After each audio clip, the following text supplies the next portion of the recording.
menjelaskan tentang 7 gangguan dan rintangan komunikasi antara manusia. Nah, yang pertama itu adalah dimensi proses, di mana dimensi proses itu adalah komunikasi yang dipandang sebagai proses. Yang dimaksud di sini ialah suatu kegiatan yang berlangsung secara dinamis, yang berarti unsur-unsur yang ada di dalamnya bergerak aktif, dinamis, dan tidak statis. Nah, yang kedua ini adalah dimensi sebagai simbol, baik nonverbal maupun verbal.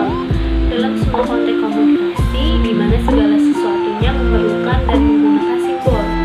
Simbol dapat dinyatakan dalam bentuk verbal maupun nonverbal.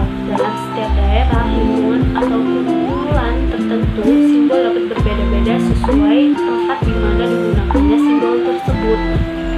Karena setiap daerah memakai simbol tersebut secara berbeda-beda, meskipun hidup dalam satu bahasa yang sama, tetapi kita banyak yang berbeda dalam kerangka budayanya.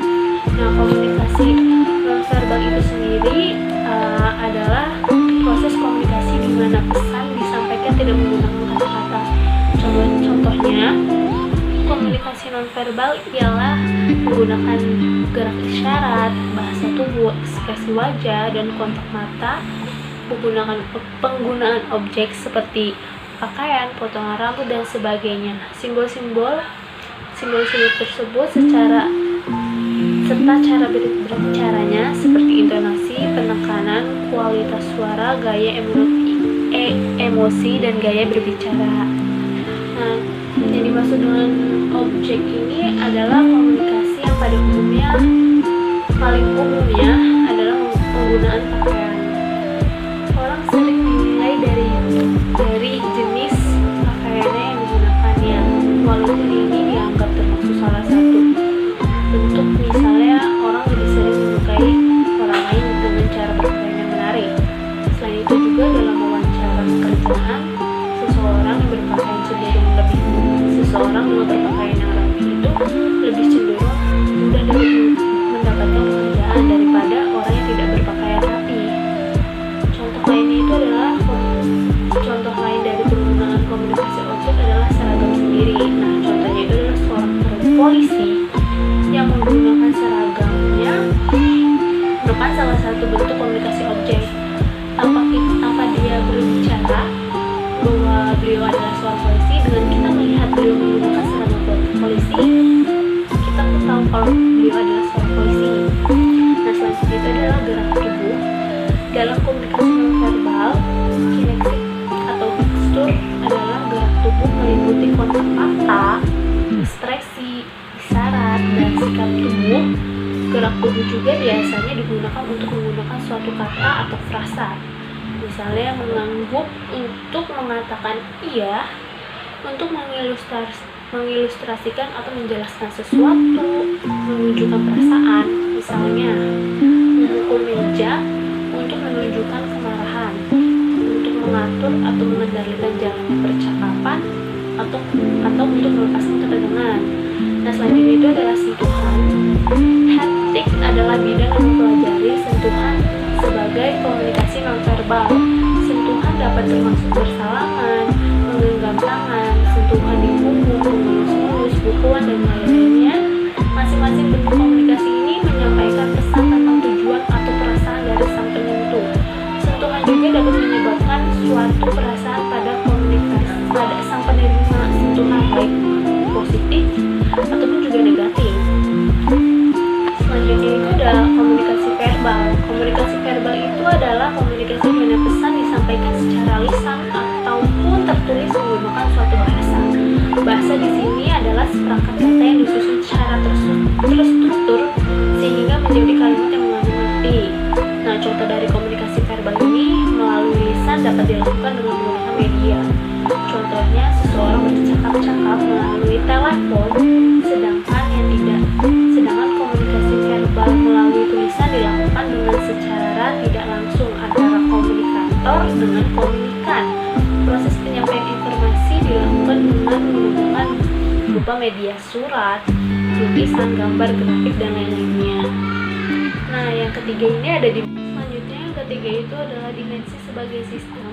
terdiri atas unsur-unsur yang saling bergantung dan merupakan satu kesatuan yang integratif.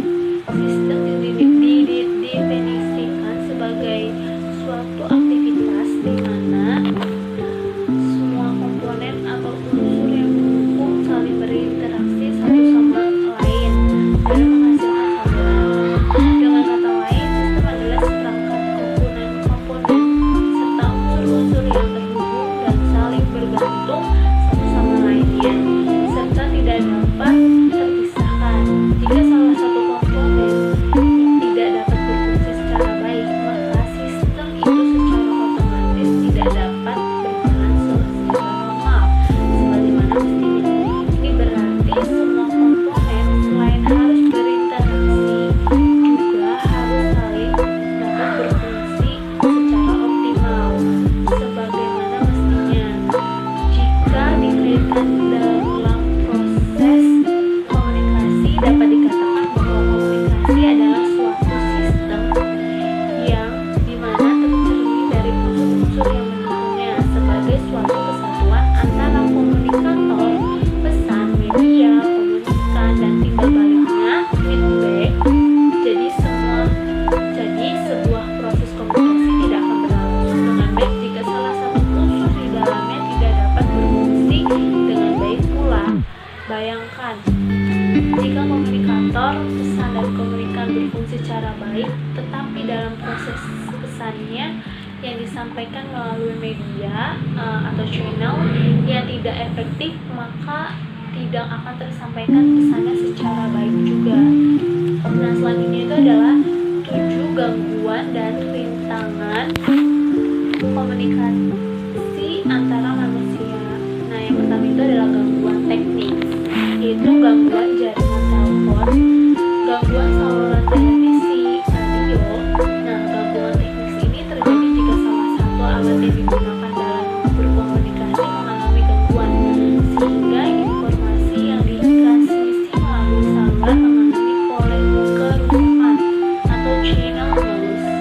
Misalnya, gangguan pada stasiun radio atau TV, gangguan jaringan telepon, rusaknya pesawat radio sehingga terjadi suara bising dan semacamnya. Contohnya ini adalah seorang anak yang menelpon ayahnya di desa, namun pada saat menelpon suaranya putus-putus karena terkendala jaringan yang belum sempurna di kampung halaman ayahnya. Nah, yang kedua itu ada gangguan semanetik. Nah, sering terjadi jika terlalu sering memakai bahasa asing yang membingungkan khayalan tertentu. Nah, bahasa yang digunakan pengirim dan penerima berbeda. Sebagai contohnya itu ketika orang Malaysia dengan bahasa Melayunya berbicara dengan orang Indonesia dengan bahasa Indonesianya.